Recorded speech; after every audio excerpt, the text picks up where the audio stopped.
Alright, welcome back. We are on to Mission 2 in the Crystal Desert, Thirsty River.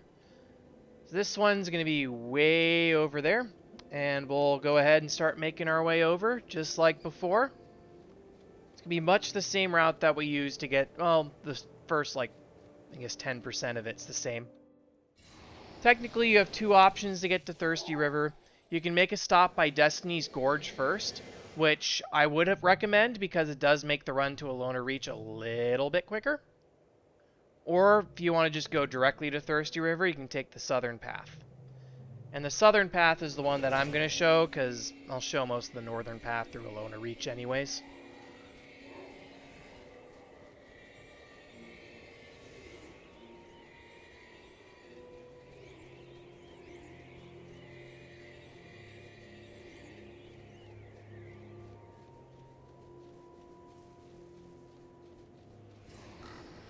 Alright, we have now done everything that is the same as our Dunes of Despair route.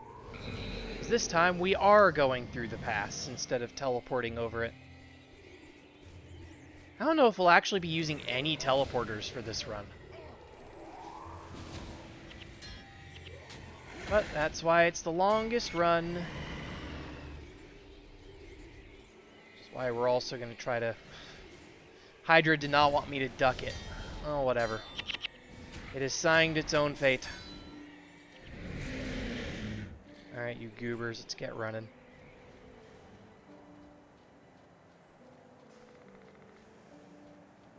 Yeah, you just cut our way across. Again, we'll go through the pass here.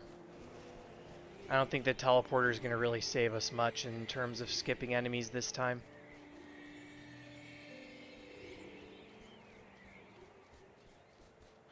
As a side note, if you are a Prophecies character, one of the two attribute point quests, which are the quests that are specific to every single campaign, well, the three main campaigns, they're unique to those characters. This is Prophecies only, emphasizing that again. It's a quest that gives you 15 of these points. Not skill points, attribute points. That one actually also starts up in this direction over there. I don't remember if you have to complete the entire Crystal Desert first to get that quest, but if you are a Prophecies character, you 100% need to do that quest. You are literally weakening yourself if you don't do it. If you don't do either quest, that's 30 points, which is quite a bit. That's the difference between having my 16 strength versus 14 strength. That's right, Nicholas the Traveler's here right now. Unfortunately, I only have one shriveled eye. I should have brought all my shriveled eyes when I did this run. Could you imagine if I just turned in Nicholas the Traveler, my current 2 Traveler's gifts I can claim, and pulled a Vampiric Dragon Sword out of it, the #1 weapon I want to get in this game right now?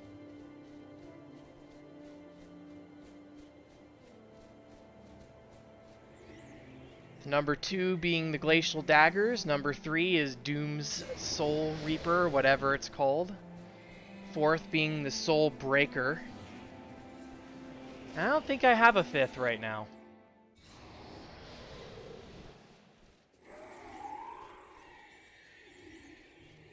So I've pulled Zodiac weapons, I've pulled Celestial weapons. I guess maybe a good Eternal Bow. Or an Eternal Blade, maybe. One of those.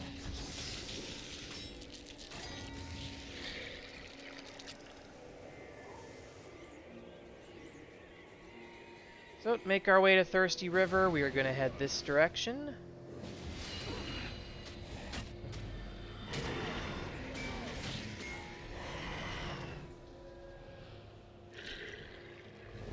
Specifically, we are going to loop through this little pass. Head up. There's a bridge right here that we're going to cross, and then we head around and in. Note, there isn't a teleporter for this, or teleporter switches for this teleporter. That's because it's tied to a quest. I don't remember which quest it actually is off the top of my head. I'm sure if you check the wiki page, it has that information.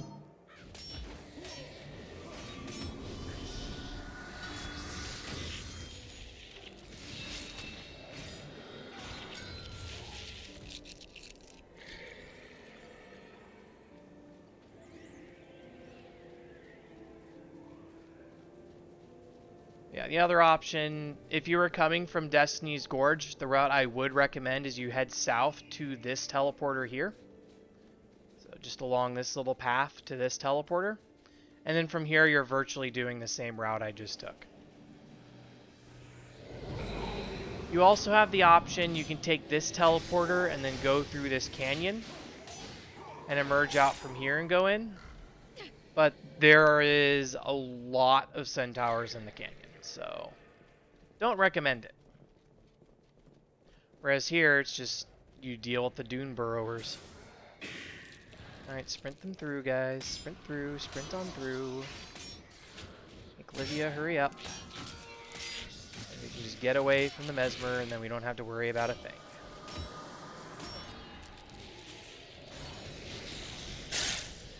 Yeah, there's just no point I see in fighting them.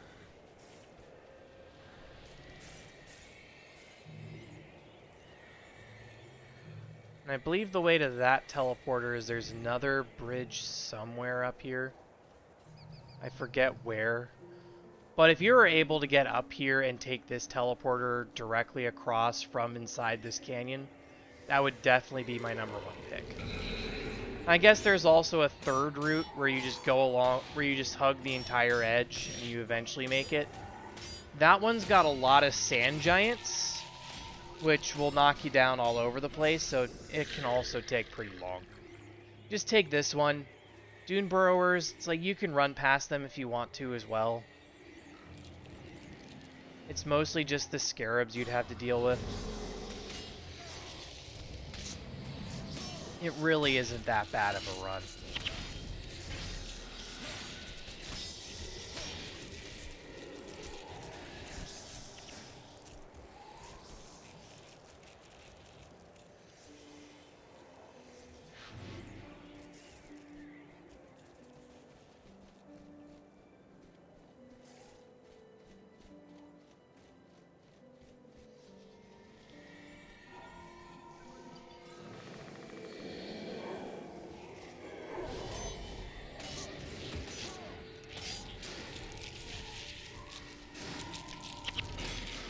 Kill these 2 scarabs, and then we'll be on our way.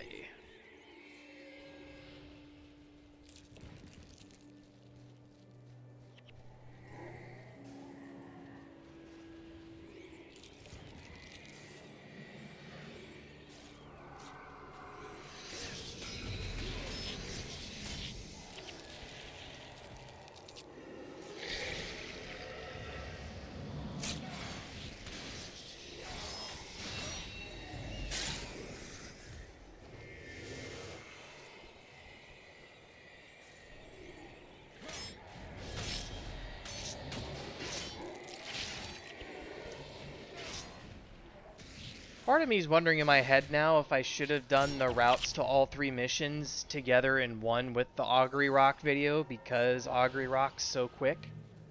But at the same time, I think this just makes more sense to run to the outpost and then do the mission.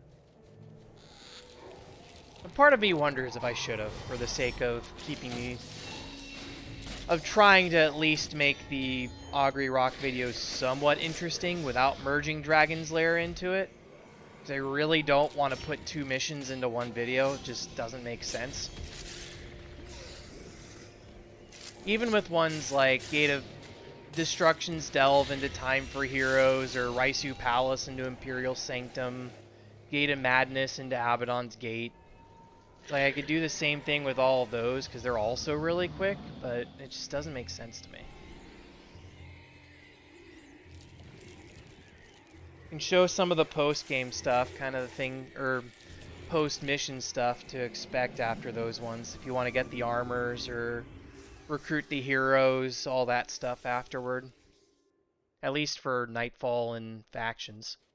But anyway, here we are at Thirsty River. Again, comp's not really going to change much, so we're just going to hop right on in. This mission I personally think feels the quickest. Maybe it isn't. I've never really seen this mission as taking longer than the others.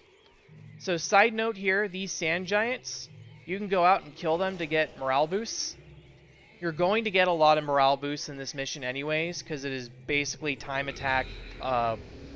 It is kind of a pseudo PvP is what they're going for with this mission.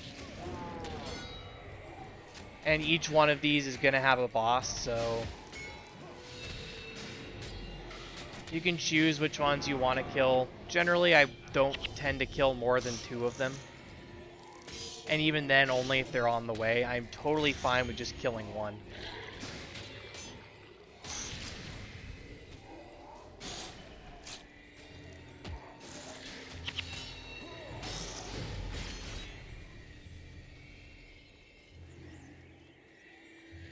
And the Dune Lizard, my favorite pet back in the day.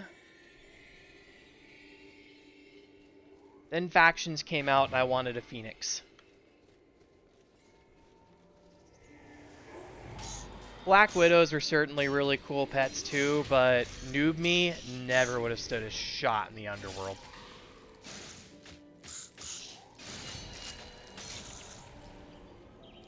I still don't know how I got the Black Widow the first time.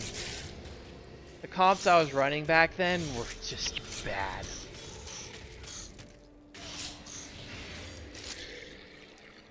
I think I unironically ran Shield of Regeneration on a prot monk as part of my group.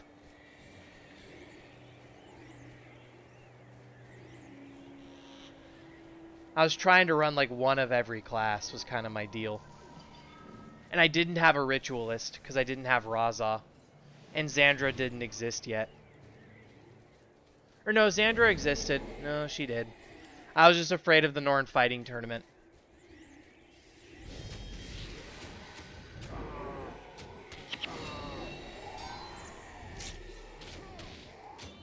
I forget which mission had me locked at the time that I couldn't beat it.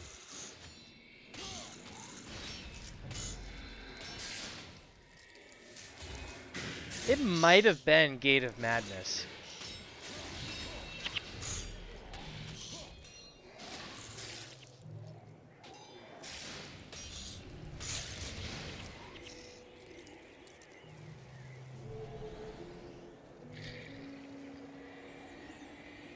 When I finished, because I know when I finished Grand Court and all of that, yeah, I definitely got through the Desolation when I was a kid. Because I remembered bragging to one of my friends about how crazy the Jinundu were, who also played the game. Alright, enough sidetracking. Let's talk about Thirsty River. So, how this mission works is you have to wipe out an opposing team. You're going to have 3 rounds. First round is against 1 team. Second round, 3 teams. Second round is 2 teams. Final round is 3 teams. You have to kill the entire team. If you take more than 2 minutes, the enemy priest is going to res every single enemy you've already killed. So we're going to be booking it. Each team consists of 2 roaming mobs, the boss, and then the priest. So total, each roaming mob is a group of 3. And generally it's going to have 2 casters of whatever type of enemy it is. So here it's 2 illusionists, meaning it's the Mesmer boss. Which, by the way, it's Gosselish, so this is going to be the second time we kill him. Before I get energy burned. But yeah, pretty much goal here is I'm going to be bull charging the priest and then moving there as soon as... Seriously, Gwen, why do you never like to get rid of my ethereal burden? You did that in Dunes of Despair, too. But yeah, you kill the priest quickly, and then they can't resurrect. That's pretty much what I'm going to be doing in the next round, is my goal is to kill both priests before the 2-minute mark. And then the third round, I'll let 1 priest live, but that's because I won't be attacking that priest. Or that team's group at all, so there's nothing for that priest to resurrect.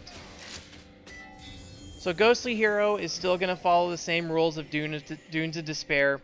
He'll follow you until you talk to him. So every time he goes to open a gate, just double check, make sure he's following you.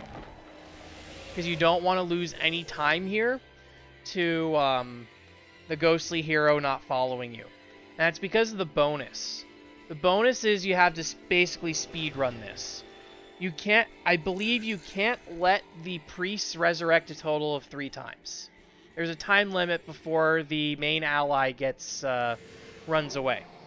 So here we go. Second round is against a Elementalist and the Necro, I believe. So you can see 2 Curse Bearers and then the Arcanist. Okay, it's 2 Avengers. I guess my state... It's still 3 roaming groups, but I guess my assumption of it being 2 casters wasn't accurate. Alright, you idiots, get over here. Zei Ri. This is the problem with flagging. Sometimes they have trouble running straight lines. But yeah, like I said, we're pretty much bull rushing into the priest here, and then we're going to wipe out the rest of the team. And once we've wiped out the team, we're going to be bull rushing the other priest, which is why I need Zei Ri to move him, to move it.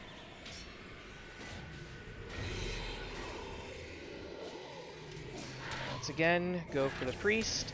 Unfortunately, the Necros here are getting rid of all of my enchantments.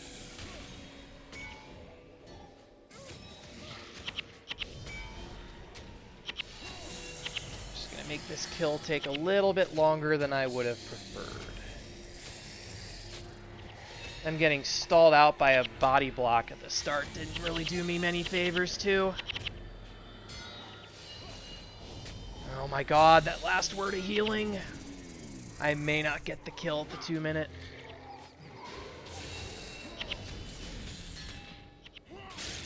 Alright, that's an Arcanist. We're ignoring it. We're just sprinting immediately to the priest. We have about 20 seconds to kill him.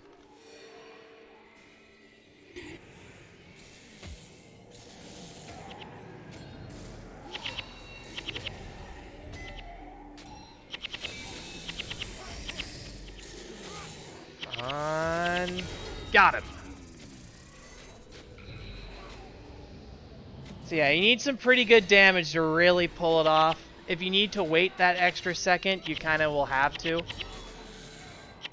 But once the priest is dead, you can relax a little bit. And here it should be pretty free. Oops, got him to stay here while I was trying to open the locked chest. From here, should be able to wipe out the enemies. I'm going to go ahead and flag them while they kill the rest for me.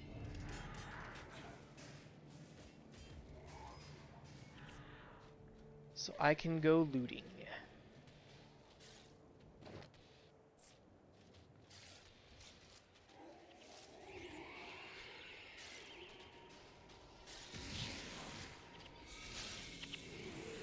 There we go. 2 teams down. So now we're on to round 3. So like I'd said before, round 3 is going to have 3 opponents. It's going to be a warrior, a ranger, and a monk. The monk's team is over to the left here, so that's going to be the last one we kill. My goal is to pretty much be killing their priest right around when 3 minutes hits, to try to prevent a second resurrection. So King Kaimar here, he's the bonus. If he leaves or gets killed, you lose the bonus. So first thing we're going to be doing is running through the middle of the arena to this spot here behind the plants. Because this group here likes to go in and aggro King Kaimar quickly. So we are going to get in their way and prevent that. And then we're going to go up and kill the ranger boss.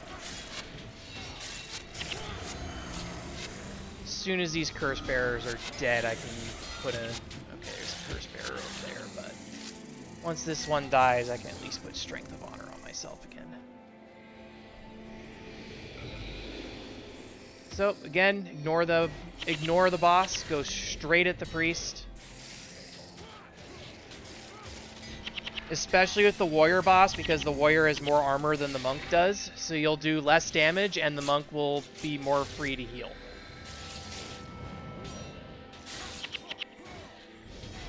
There we go. So the warrior's team wiped out.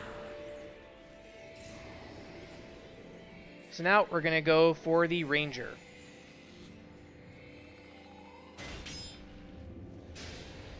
Also, I think I flipped what I was going after first. I think I said I was going after the ranger boss. Which you would think the green zone would have the ranger and the red zone would have the warrior.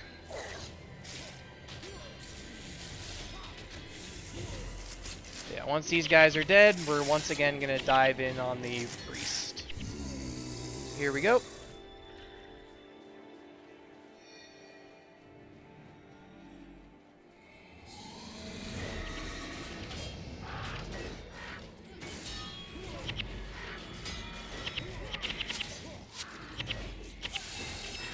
There we go. Priest is dead. So at this point, 2 minutes passes.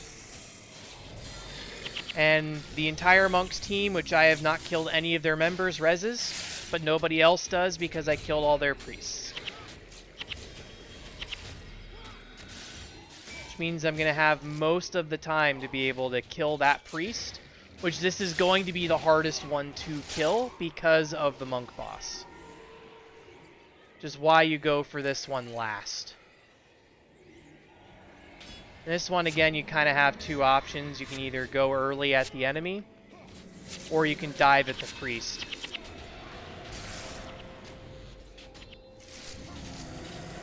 Them and all their throat hurts. Alright, so now we're going to go ahead and dive at the priest.